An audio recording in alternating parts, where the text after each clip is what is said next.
Let's bring in AccuWeather meteorologist Alex De Silva. Tracking a storm that's bearing down on the East Coast could bring some heavy winds and flooding, Alex?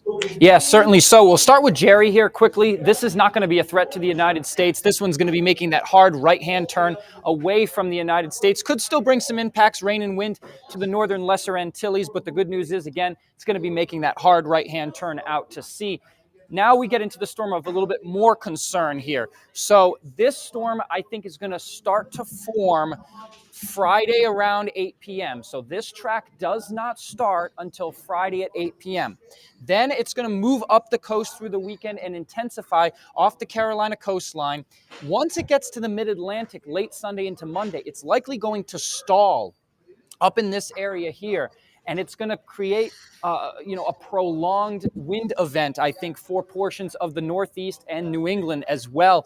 We could be seeing winds 40 to 60 miles per hour all the way from the Carolinas, all the way up into southern New England. And it's not going to be a quick hitter. This is going to be a couple of days of this, multiple high tide cycles. So that's why we're very concerned about coastal flooding and beach erosion in a lot of these areas as well. So again, the constant wind coming from the east here is going to be slamming up against these coastlines. And I think we're going to be seeing a lot of beach erosion, major coastal flooding anywhere from Hatteras all the way up towards Toms River, New Jersey, and maybe even into New York City. There could be even some water rise in that area as well. So that's going to be the concern, I think, as we head into the weekend. I think the coastal flooding is going to be the major impact from this. And then wind is probably number two. And then there's even going to be some rain on there as well. But I think overall, the main story is going to be that coastal flooding.